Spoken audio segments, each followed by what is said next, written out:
Morning for 10 minutes of morning calm. And today we're looking at the idea of illuminators versus diminishers. And just over the past couple of weeks, I've been thinking a lot around the topic of, just because coming into this time of year, how do we structure churches and what can churches offer out there into the world? A world that's so filled with so many distractions, many of which are very tantalizing, are fun, are enjoyable, that take our attention very, very quickly.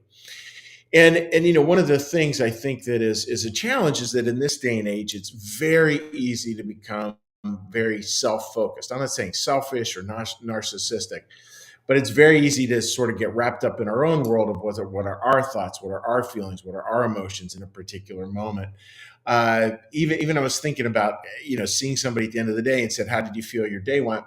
It's a good thing to do, but then there's also a part of it that maybe the feelings aren't facts. Maybe the way you feel a day went is not really the way a day went, and just we just need to be aware of all that stuff. And that's one thing spirituality consistently offers is just this other focus, that idea of, yep, we do need times where we're focused on ourselves and our own well-being and our own peace. That's part of life, and it needs to be consistently balanced by an outward look. And a matter of fact, I think the outward look, in many ways, and this is obviously open for argument, but in many ways has to be our primary focus, because once we learn to look outward, we'll really discover who we truly are. I mean, that's been my experience of life.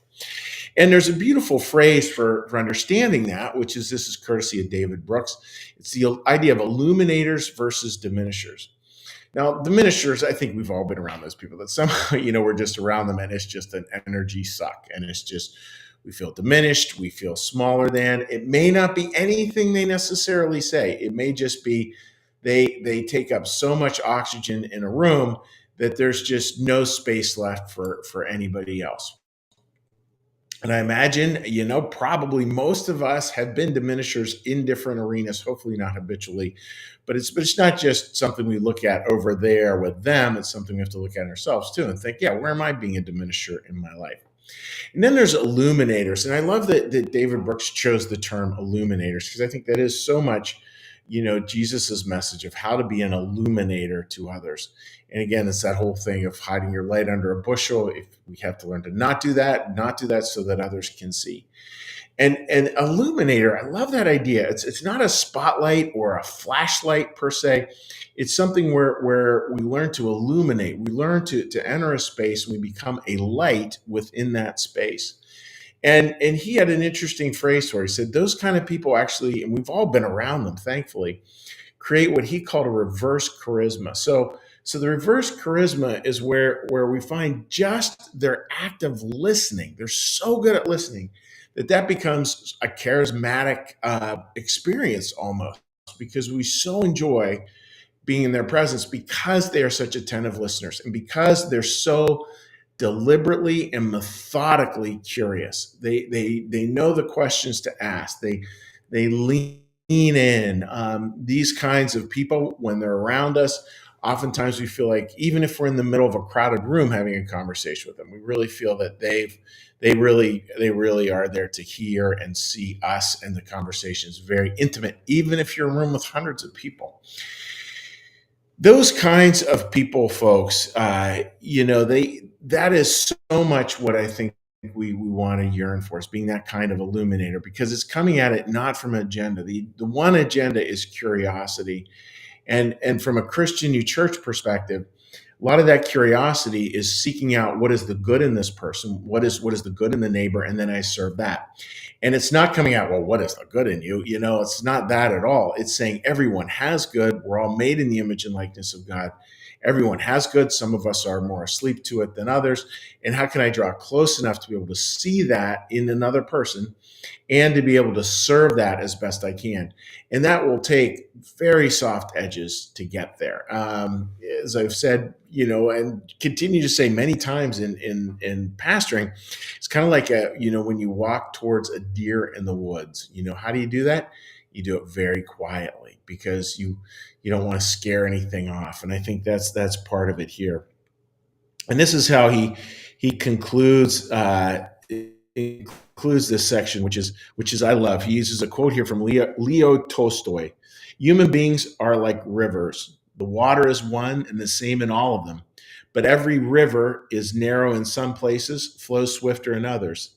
Here it is broad, there it is still, or clear, or cold, or muddy, or warm.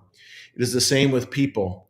Everyone bears within them the germs of every human quality, and now manifests one, now another, and frequently is quite unlike themselves, but still remaining the same person.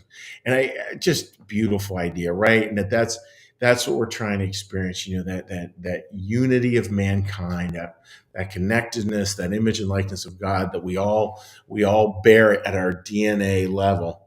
And folks, it's the way we attend to other people really does determine the kind of people we will become. I mean, I really believe that. And that attentiveness, and that isn't something that I'm using Kate Baller's concepts here. That isn't something that just a whole hog 190% into self-help is going to get you to that point of being attentive to other people. Really becoming attentive to other people is about becoming an illuminator as best we can. So, friends, may you have a day being an illuminator, not a diminisher, and just find a little place where that can go. And if you find yourself being a diminisher, which no doubt many of us will be tempted towards, find a way out of that and find a way to be back towards that deliberate, purposeful, love-based approach to being curious about others, serving the good in the neighbor, finding it and learning new ways to serve it. So that's my thought for this morning, folks, going into the weekend. I hope all of you have a wonderful weekend. And we will see you next week from back up in Pennsylvania. And with that, friends, we're going to shift gears here. And the way we're going to shift gears is we're going to shift gears into a prayer, into a blessing, and then we'll say hi to folks on social media. So with that, dear friends, let's get a little breath.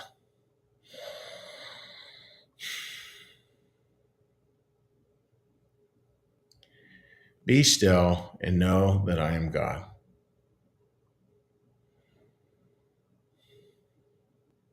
Be still and know that I am.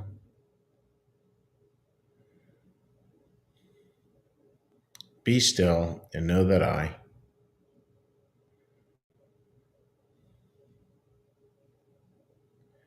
Be still and know that.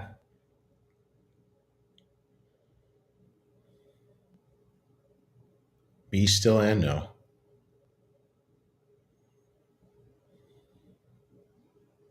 Be still and. Be still.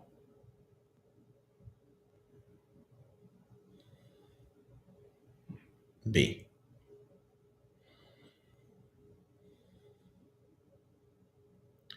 Our Father, who art in the heavens, hallowed be thy name. Thy kingdom come, thy will be done, as in heaven, so upon the earth. Give us this day our daily bread, and forgive us our debts, as we also forgive our debtors. And lead us not into temptation, but deliver us from evil.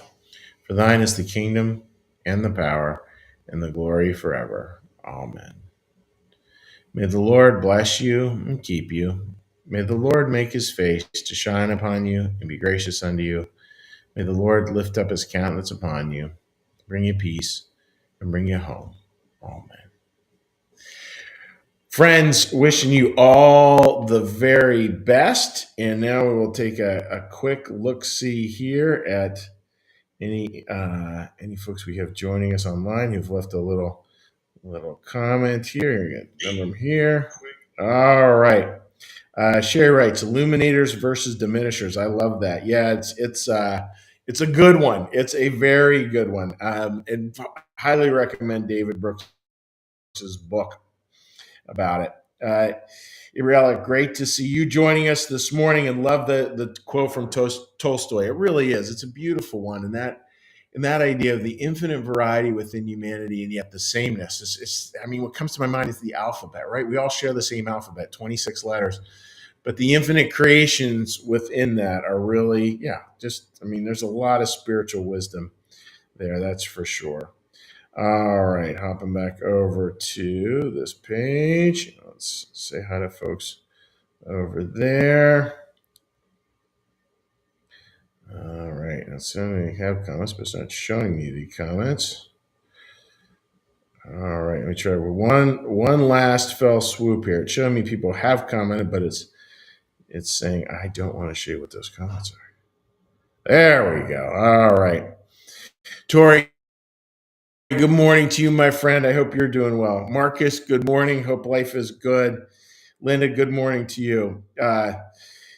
Tori writes, wow, that river analogy is gorgeous. I think I'm going to find that and print it out. It would be helpful in dealing with my customers. It really is a beautiful, beautiful quote. Tolstoy, I mean, always good. Linda says, have a wonderful weekend, everyone. And I do wish all of you the same. So God bless, dear friends. Take care, and we will see you next week. Bye-bye.